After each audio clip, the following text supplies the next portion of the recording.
बागवान साथियों, आज मॉर्निंग सेशन में मेरा फेसबुक लाइव आने के पीछे का मकसद था पियर को लेके रिगार्डिंग पियर। जो आजकल का समय है, जैसे आपको पता ही है कि माइट चारों ओर रिपोर्टेड हो ही रही है अलग अलग जगह पे।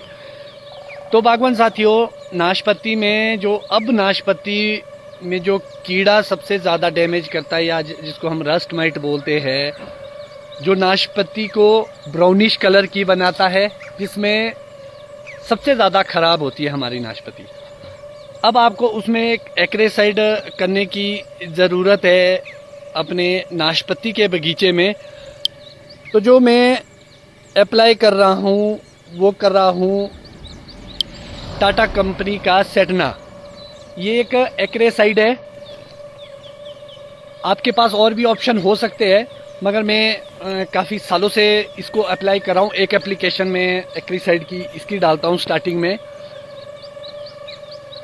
स्पेशली हमारे पियर में। बिल्कुल पुन्नू काल्टा जी, मॉर्निंग में, क्योंकि अपने बगीचों की या बीमारियों की जानकारियाँ आपसे देते रहना बहुत ही ज़रूरी है। क्योंकि मैंने आप सभी लोगों को बोला था कि भाई जो हमारा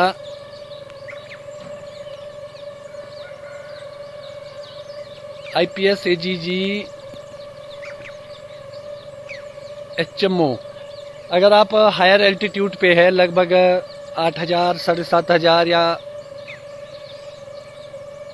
इससे ऊपर, तब आप डाल सकते हैं।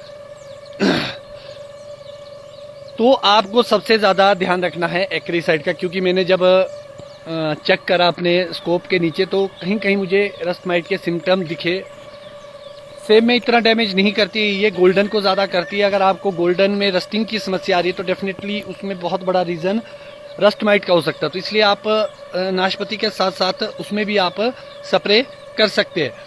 और दूसरी महत्वपूर्ण बात है कि कुछ लोगों के क्वेश्चन आ रहे हैं पियर में साइज़ को लेके। तो साइज़ के लिए आपको ध्यान रखना है कि आप नाइट्रोजन अप्लाई कर सकते हैं पियर के प्लांट में सॉइल के माध्यम से। ऊपर आप ज़्यादा नाइट्रोजन ना डालें, स्पेशली यूरिया, उससे बर्निंग आ जाएगी नाशपाती में और पत्तियां भी जल सकती है आपकी। इसलिए आप सॉइल के माध्यम से दें, क्योंकि मॉइस्चर भी है थोड़ा बहुत जहाँ जहाँ है, आप सॉइल के माध्यम से दें।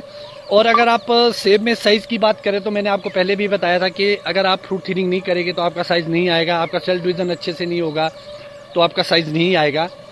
तो अब जब आप वॉलनट स्टेज पे पहुंच चुके हैं तो आप अब किसी भी तरह का नाइट्रोजन अपने बगीचों में पूरी तरह से बंद कर दे, स्पेशली सेब में। सोनू मेहता जी, अल्टरनेरिया के स्पॉट कहीं कहीं हमारे भी आ रहे हैं, क्योंकि पहली स्प्रे में गैप बहुत आ गया था या पड़ोस से आता है। तो इसमें घबराने की ज़्यादा बात नहीं है।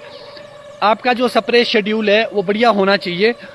और ज़्यादा फोकस आप ये एंट्राकॉल हो गया आपका, Z78 हो गया आपका, इंडोफिल हो गया, स्कोर के साथ आप कॉम्बिनेशन में कोई चीज़ डाल रहे हैं तो डोडीन भी आपके पास अच्छा ऑप्शन हो सकता है। तो ये वाली स्प्रे आपके लिए ज़्यादा कारगर रहेगी। अगर आप मेरा स्प्रे शेड्यूल फॉलो करते हैं तो आपको कोई समस्या आनी नहीं चाहिए, क्योंकि हम अप टू डेट करते रहते हैं कि हम क्या डाल रहे हैं। अगर आप उसको प्रॉपर फॉलो कर रहे हैं, अदरवाइज आपका अपना शेड्यूल है तो आप उसको भी अपने हिसाब से मॉडिफाई कर सकते हैं।